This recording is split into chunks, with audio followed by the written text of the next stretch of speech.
وزیر اعلیٰ سندھ نے کم سے کم اجرت 42,000 روپے کرنے کا اعلان کر دیا۔ سندھ اسمبلی میں 7ویں روز بجٹ پر تقاریر کا سلسلہ مکمل ہو گیا۔ سید مراد علی شاہ کے علاوہ اپوزیشن لیڈر علی خورشیدی، سینئر وزیر شجر انعام ایمن نے بجٹ کی بحث کو سمیٹا۔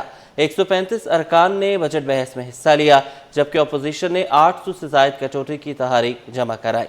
عاجز جمالی کی رپورٹ۔ کم از کم اجرت 37,000 سے بڑھا کر 42,000 روپے۔ کراچی کی ترقیاتی اسکیموں کے لیے 154 ارب روپے مختص۔ کراچی کے لیے 1,000 بسیں الگ ہیں۔ جیالے وزیر اعلیٰ نے بجٹ اجلاس میں بڑی خوشخبریاں سنا دیں۔ اسپیکر اویس قادر شاہ کی زیر صدارت سندھ اسمبلی کے اجلاس میں 3.25 گھنٹے کے خطاب میں وزیر اعلیٰ سندھ مراد علی شاہ نے بجٹ پر بحث کو سمیٹتے ہوئے اہم اعلانات کیے۔ کم از کم اجرت میں 12% اضافے کا اعلان۔ سندھ حکومت کے پاس K4 کے لیے 74 ارب روپے موجود ہیں۔ انہوں نے اپوزیشن سے اپیل کی ہے کہ وہ ساتھ دیں تاکہ وفاقی حکومت پر K4 منصوبے کی رقم بڑھانے کے لیے دباؤ ڈالا جائے۔ کراچی کے تمام اضلاع کی اسکیمیں بجٹ میں شامل ہیں۔ تنخواہ اگر آپ کو نہ دی جائے 1 تاریخ کو تو آپ کو مشکل ہو جاتی ہے۔ صوبہ اسی طرح کی بجٹ اس طرح سے چلتا ہے، ریسورسز آتے ہیں، اس پہ ایکسپینڈیچر ہوتا ہے۔ تو میں امید کرتا ہوں کہ یہ 237 ارب روپے ہمیں کم از کم وفاق دے گی ان دیر ریوائز نمبرز۔ اپوزیشن لیڈر علی خورشیدی نے اپنے خطاب میں حکومت پر تنقید کی۔ انہوں نے شکوہ کیا کہ ملیل، لیاری اور کماڑی کے لیے زیادہ اسکیمیں ہیں۔ ایسٹ سینٹرل اور کورنگی کے لیے بھی بجٹ میں اسکیمیں رکھی جائیں۔ اسی طرح establishment of deputy commissioner office complex at district Korangi 16 کی اسکیم ہے۔ 16 کی اسکیم ہے، صرف 16% کام ہوا ہے ابھی تک۔ 2016 کی اسکیم ہے، 16% کام ہوا ہے صرف۔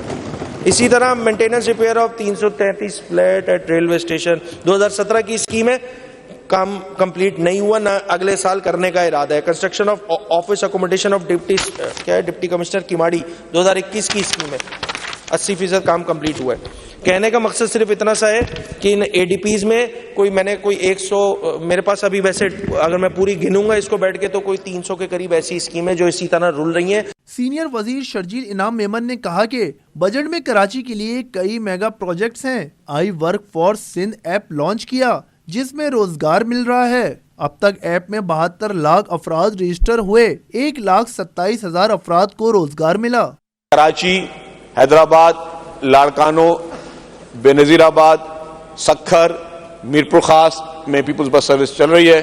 انشاءاللہ اس سال ہم مزید اضلاع کو بھی اس میں ایڈ کریں گے اور کراچی میں مزید بسیں جو ہیں وہ آئیں گی۔ ابھی ہم نے اس میں ای وی بسز جو ہیں وہ شروع کیے ہیں۔ الحمدللہ یہ ای وی بسز پاکستان کی پہلی ای وی بسز ہیں۔ ڈپٹی اسپیکر اینتھنی نوید نے اپنے خطاب میں اقلیتیوں کے لیے بے نظیر بھٹو انکم سپورٹ پروگرام جیسا پروگرام لانے کا مطالبہ کیا۔ ایک اور گزارش کرنا چاہوں گا، میں نے 2018 کی سپیچ میں، جب میری پہلی سپیچ تھی، میں نے اس وقت بھی کہا تھا کہ سر یہ جو فائنینشیل اسسٹنس ہے اس سے جو منورٹی کمیونٹی ہے اس کی جو ہے وہ جان چھڑائی جائے اور بے نظیر انکم سپورٹ کی طرز پر سر سروے کنڈکٹ کیا جائے تاکہ ایک میجریبل پروگرام ہو سکے۔ سر ہم نے کروڑوں روپیہ دے دیا سر، لیکن ہم اس کو میجر نہیں کر پا رہے کہ ہم اس سے کیا ڈیولپمنٹ کر سکے۔ سر سندھ اسمبلی میں اپوزیشن نے بجٹ پر 800 سے زائد کٹوتی کی تحریک جمع کروا دی۔ اجلاس منگل کی صبح 11 بجے تک ملتوی کر دیا گیا۔ کیمرامین حسنین جعفری کے ساتھ عاجز جمالی، کراچی۔